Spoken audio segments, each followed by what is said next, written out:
What's up, everybody? Welcome back to the Move Better channel. I am your host, Dr. Joe, and this is the Professor John Penisarada, and today we're going to talk to you guys about what to do after you guys finish running. Let's get it going. All right. So when it comes to running, you got to remember all the different body parts that are doing a lot of repetitive work, okay? Starting with the calves and the lower part of the leg, which is around the ankle below the knee. Okay, what we're doing here with Dr. Joe right now is we're taking a foam roller and actively releasing tension that might have built up from all the running.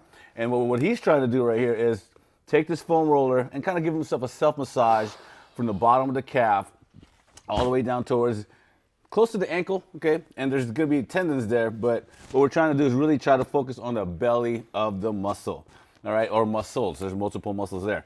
And what he's trying to do is trying to find little tender spots that might need a little bit of release, okay? And he's kind of going from, remember, the muscle is not just a flat surface, it's sort of rounded a little bit around the contour of your leg. And so you see Dr. Joe twisting and rubbing up and down this foam roller, okay? And as an added pressure, if you're not feeling too much of the release, he can put his other leg on top of it and put a little added more pressure and really help massage that muscle out, okay? He'll move from the bottom and probably move from the top depending on where he's feeling all the tension, and that's gonna help release the muscles or relieve any kind of tension and stress on the belly of the muscle. Next part of the body that we want to foam roll or relieve a lot of tension from is the anterior tibialis area. All right, that's the front part of the shin. As you can see, Dr. Joe is putting the front part of the shin on top of the roller, foam roller, and trying to do the same thing, release some of that tension, some of that fascia tightness going on that part of the body. All right, he's rolling from the top of the shin to the bottom. Again, that body part is not a flat surface. It is rounded a bit. So he's gonna twist his leg on the foam roller, including his body, to find tension and stress that need some release from using a foam roller. And for those that get a lot of shin splint, this would be a good exercise to do to help relieve some of that tension after doing a long run. In addition to the foam roller, we have a video where we use a spoon to help release some of that tension, and you can click on this video up here, okay, and check that out. So a few things about running after a long distance, or maybe even 10 to 15, 20 minutes. It is repetitive stress on certain areas, and those are the things that we're going to address today. We want to take care of things that you might feel uncomfortable with which is like Achilles tendonitis, maybe some shin splints, maybe some lower back pain. We're gonna try to address more of the lower half of the body today because those are the aches and pains that most people deal with, not everybody, but we're gonna try to fix with posture. We're gonna try to make sure that we do some self-massage, and we're gonna try to do some stretches. So let's get it going. The next exercise that we want to apply in recovering from running is to cover the hip area, okay? In this case scenario, we have Dr. Joe, again, taking the foam roller. He's gonna cover most of the gluteus area. He's taking his right hip right now and focusing all his weight on top of the foam roller, all right? And in this exercise, you can see he's going through different positions where the right hip, which is where he's currently working on, he was able to extend the knee. Earlier on, he had the leg crossed over, okay? And that covers different parts of the muscles of the hip. Muscles of the hip, there's so many different details in how many muscles we have over there. And you want to put your hip in different positions and see where you may need some where you may need some release with the foam roller.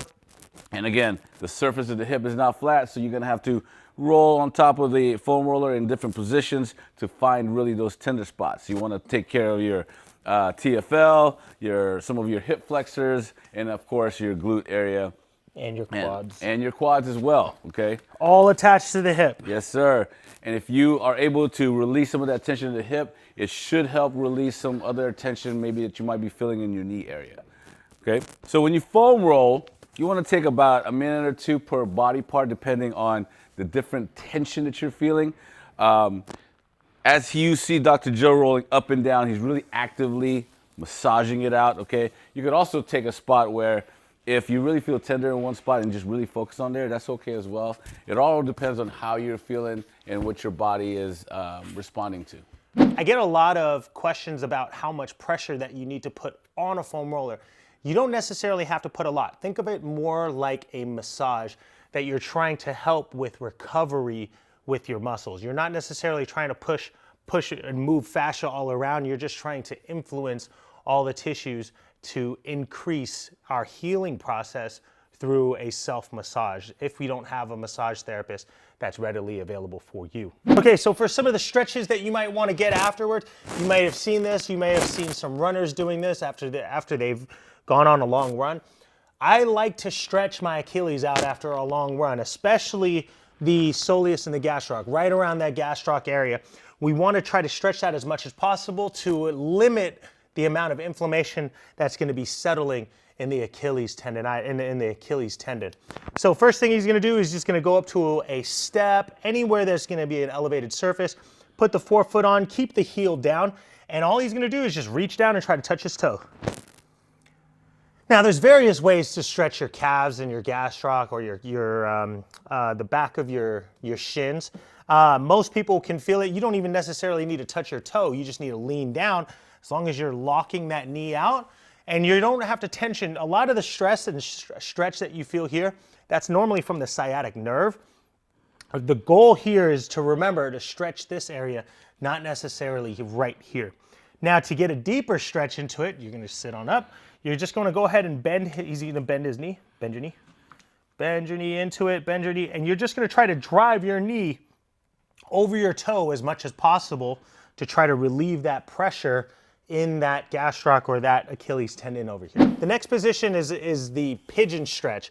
Getting him into the pigeon will help. Go ahead and pull that knee across. And all he's gonna do is just sit his body straight down as his leg crosses the mid of his stomach. Go ahead and drive your elbows down to the floor here. And I'm gonna let him sit, round out his lower back here, try to mobilize his, or stretch his lower back at the same time as we are stretching that glute. That glute does take a beating. Those hips do take a beating when you're running for excessive mileage, and we want to try to release as much tension in that area as possible. Again, we're just trying to influence the tissues, try to get them to heal the way we'd like to, rather than just sit with so much inflammation after a long run. And you want to sit in this position roughly around, I do it for about 15 to 30 seconds or so. You may want to sit a little bit longer if it feels that good. We're not going to be doing too much strength training right after this, so static stretching is probably the way to go. But again, it's not always recommended. It's different for every single person. I like to sit in static stretches on a daily after I do a nice little run. So when you run for an extended period of time, a lot of the time I see, even including me, I start to, my posture goes down and my head starts to go forward. I start looking at the floor and my shoulders end up rounding out here. You got some runners that are really good about their posture and they'll sit up nice and tall. I tend to sit forward, rounding shoulders, and I just go at it because my mind doesn't even think about all that stuff. It just thinks about getting through the run. We want to fix some postural muscles at this time. So we want to try to get you laying down on the floor on your stomach. You're going to place your hands next to your chest here. You can even keep your elbows down if you'd like to. And I'd simply try to relax everything from the bottom of your hips all the way down. And he's just trying to work on thoracic extension here. And he's doing this, and the goal here is to try to decompress that lower back after an extended period of time from running so long. And then if that's a little bit too tough for you, you could just place your elbows down, kind of like where John was in his starting position here. And he could just simply try to pull his shoulder blades away. Relax your butt muscles. You're way too tight down there. There you go. And pull those shoulder blades away as he lifts up. Again, hold it here for about 15 to 30 seconds. Sometimes if you feel that good about it, maybe a little bit longer, up to about 60 seconds or so. And the last one we got for you guys is the downward dog. So go ahead and hike that butt straight up into the air. And the reason why I like this stretch a lot is because the hamstrings take a lot of force. They're being utilized as more of a springy action to try to absorb a lot of the pressures of running, which is all great. but you also want to give them some attention too. So we try to hinge our hips, we try to push our arms back. This also helps with those postural muscles that we've been tightening up after running for so long in a forward position. We want to try to extend that back as much as possible here, and just again work on flexibility, limit the amount of inflammation that's settling in specific areas, and we want to just get more movement in. If you guys liked what we did here today, make sure you share, comment below, send it to your friends and family who run a lot and don't do any recovery. That's what we're here for. Thanks again for joining us, you guys. See you guys on the next video.